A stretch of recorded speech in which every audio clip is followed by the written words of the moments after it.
السلام علیکم ناظرین، آپ دیکھ رہے ہیں نیوز پلیٹر۔ وفاقی وزیر برائے مذہبی امور پیر نور الحق قادری نے پاکستان سویٹ ہوم کے سربراہ زمرد خان کی جانب سے اپارہ مارکیٹ میں چلنے والے حصار مدینہ دسترخوان کا دورہ کیا۔ اس موقع پر زمرد خان نے ان کا شکریہ ادا کرتے ہوئے کہا کہ یہ ایک ایسا کنسیپٹ ہے جس سے کسی بھی شخص کی عزت نفس مجروح نہیں ہوگی، اور سالن اور ترکاریوں کی قیمت میں آدھے سے بھی کم اور روٹی کی قیمت 5 روپے رکھی گئی ہے۔ وفاقی وزیر مذہبی امور پیر نور الحق قادری نے گفتگو کرتے ہوئے کہا کہ اور لوگوں کے لیے نیک خواہشات کے اظہار کے طور پر آیا ہوں۔ جو لوگ جس میں بہت متمول اور خوشحال لوگ بھی ہیں، جو کہ مالی طور پر سویٹ ہوم سے لے کر حصار مدینہ دسترخوان کے سفر کرنے زمرد خان کے ساتھ سفر ہیں اور معاون ہیں۔ ماہ مواسات ہے، لوگوں کو خیر اور بھلائی پہنچانے کا مہینہ ہے، اور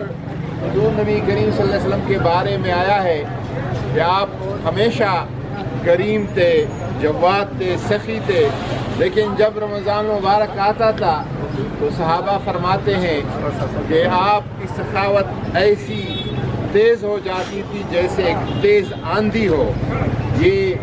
مواسات کا مہینہ ہے، لوگوں کو خیر اور بھلائی کا مہینہ ہے۔ ہر ایک اپنے گرد و پیش، کوئی زیادہ لمبی چوڑی فلسفے کی اس میں ضرورت نہیں، گرد و پیش اپنے دوست احباب رشتہ داروں پڑوسیوں میں دیکھے جو لوگ محتاج ہے ان کی مدد کی جائے، خاموشی سے کی جائے، پروٹیسٹیشنز کے بغیر کیا جائے، یہ سب سے بہتر طریقہ کار ہوگا۔ اور میں متفق ہوں زمرد خان سے کہ یہ حکومت اتنی بڑی بلا اور وبا جس کے نتیجے میں ملینز لوگ بے روزگار ہو گئے ہیں، ان کے گھروں کے چولہے ماند پڑ گئے ہیں، ان تک پہنچنے کے لیے صرف حکومتی اقدامات کافی نہیں ہے۔ جب یہ سلسلہ معاشرے کا ہر فرد اپنے طور طریقے سے شروع نہ کرے، میں علماء کرام سے بھی گزارش کروں گا کہ ان مبارک ایام میں لوگوں کو ترغیب دیں کہ وہ اس کار خیر میں بڑھ چڑھ کر حصہ لیں۔ ہماری معلومات یہ تھیں اور اندازہ یہ تھا کہ رمضان کے اختتام تک 20 لاکھ لوگ عمرے پہ پاکستانی جائیں گے، 20 لاکھ، 2 ملین، اور اوسطاً ہر پاکستانی کا خرچہ آنا تھا عمرے پہ 2.5 لاکھ سے لے کر 3 لاکھ۔ بعض لوگوں کا بہت زیادہ کرتے ہیں، بعض کم کرتے ہیں، لیکن اوسطاً 2.5-3 لاکھ آتا ہے۔ وہ 20 لاکھ لوگ اگر 2.5-3 لاکھ عمرے والے پیسے نکالیں اور اس پاکستانی قوم کے ضرورت مند اور محتاجوں پہ خرچ کرے، یہ بھی کافی ہے۔ اور میں یقین سے کہتا ہوں کہ ان کو 70 عمروں اور 70 حجوں سے زیادہ ثواب اللہ تبارک و تعالیٰ دے گا اور ان کو ملے گا۔ وہ سارے لوگ جو اس کام میں پیش ہیں، ان کو ہم خراج تحسین پیش کرتے ہیں، سلام عقیدت پیش کرتے ہیں، اور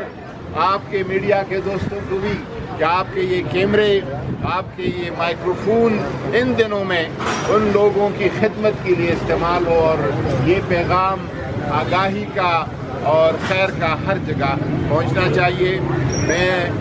سویٹ ہوم کے ان ننھے منھے بچوں کو جنہوں نے پاپا جانی کو یہ ترغیب دلایا کہ وہ اس کام میں بھی بڑھ چڑھ کر حصہ لے، ان سب کو محبت اور پیار، اور جو لوگ کچھ نام انہوں نے لیے ہمارے بھی سب مہربان اور دوست ہیں، ان کو بھی خراج تحسین اور سلام عقیدت پیش کرتا ہوں۔ اللہ کرے کہ اس ملک میں پاکستان اس حوالے سے دینے کا جو کام ہے، پاکستان ان 4-5 صرف فہرست ممالک میں ہے جب کوئی اپیل کرتا ہے، مانگتا ہے اور اخلاص سے کام کرتا ہے۔ یہاں پہ دیدی صاحب ہے، برمی صاحب ہے، زمرد خان صاحب ہے، سیلانی